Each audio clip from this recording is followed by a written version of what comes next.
Hello guys. So before this we had look at the story inside the materials, okay, inside the atoms or molecules, what happened during the process of specific latent heat. What happened once the specific latent heat is used, okay? So all of those energy will be used to break the bond or to overcome the force of attraction between atoms and molecules. And of course, there will be no change in temperature during that process. Okay. So now we look into more specific into the specific latent heat. Okay. So the specific latent heat, the symbol used is L. Okay, is L. It is the quantity of heat. Okay, the definition for the specific latent heat. It is the quantity of heat. So normally for heat we use the symbol Q. Q, absorb or release. Okay, it is either absorb or release. Of course, when it is absorbed, what will happen once atoms or substance absorb the heat, it will gain more energy. So maybe it can be changed from solid to a liquid, or it can be either from liquid to gas. So that can be happen once heat is absorbed or released. Okay, heat also can be released by a substance. What happen once the heat being released? Okay, materials will change the phase from, okay, release mean it lose energy. So the atoms or molecules inside the materials will lose energy. So the vibration will become weaker, smaller. So the force of attraction stronger than uh, force of attraction cannot be overcome. So once the heat being released, the substance can change its phase from gas to liquid, or from liquid to solid. Okay, those are the processes. What will happen once the heat being absorbed and once the heat being released. Okay, let's go back to the specific latent heat.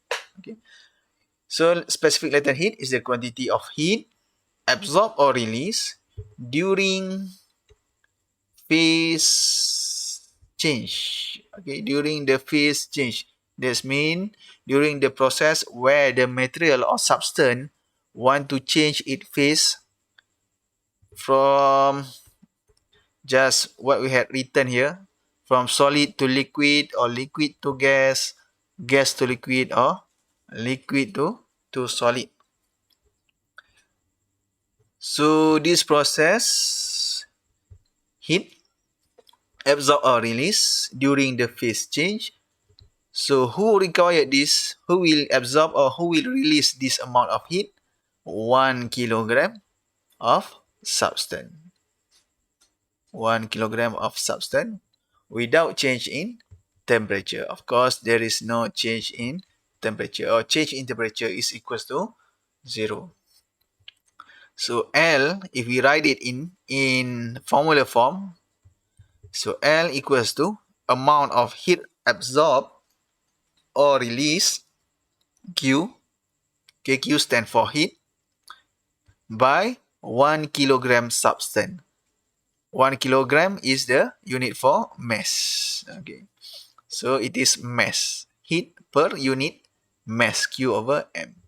So the unit for specific latent heat, we can get from this formula. So what is unit for heat? So heat is a type of energy, so the unit is joule. What is the unit for mass? It is kilogram. So the unit for specific latent heat is joule per kilogram. Okay, joule per kilogram. So that is basically the definition for specific latent heat. And then specific latent heat, we have two kind of specific latent heat. Like we had learned it before in our previous video.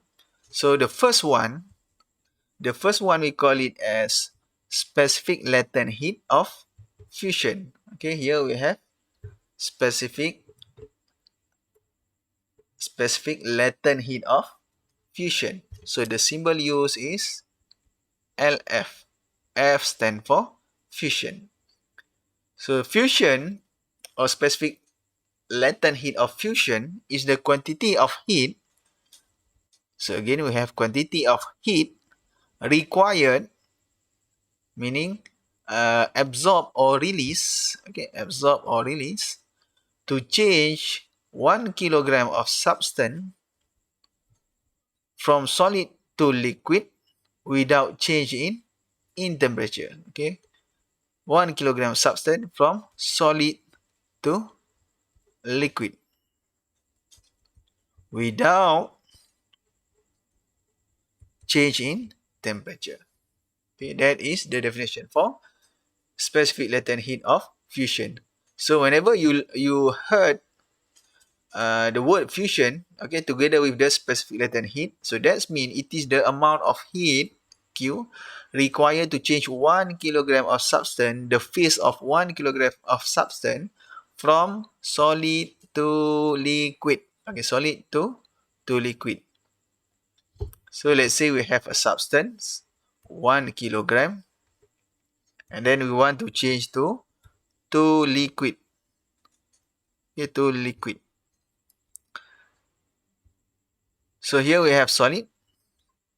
So do we need to absorb or release heat? Okay, from solid to liquid, we need to absorb. Okay, absorb heat. Absorb heat. So the amount of heat is equal to the specific latent heat of fusion. What happens if we want to change from liquid to 1 kilogram of liquid to solid? Okay, so this liquid need to release. Okay, need to release the amount of heat which is equal to the latent specific latent heat of fusion of this substance. Okay, if we want to change from solid to liquid, we need to absorb the amount of heat which is equal to the specific latent heat of fusion. And if we want to change from liquid to solid, we need to release, okay, or the object need to release the amount of the same heat energy. And next, what we have here is the specific latent heat of vaporization. Okay, we have here the specific latent heat of vaporization. So the symbol used is L, okay, same L, but with subscript V. V stand for vaporization. So before this we have latent heat, and then latent heat of fusion, and now we have latent heat of vaporization. Okay. So it is the quantity of heat, again, quantity of heat required to change 1 kilogram, always 1 kilogram. Okay, whenever you heard the word specific heat capacity, specific latent heat, so it is for 1 kilogram substance of substance from the liquid state to the gases. Now it involves liquid to gases, or from gases to liquid. without, of course, without change in temperature, or the change in temperature is equals to 0. So there is no change in temperature. So now hopefully you can differentiate between these two terms: specific latent heat of fusion and specific latent heat of vaporization. Fusion used to change from solid to liquid, liquid to solid. Vaporization used to change from liquid to gas and gas to liquid. And of course, for only 1 kilogram substance, and there is no change in temperature, or the temperature for the material should be constant.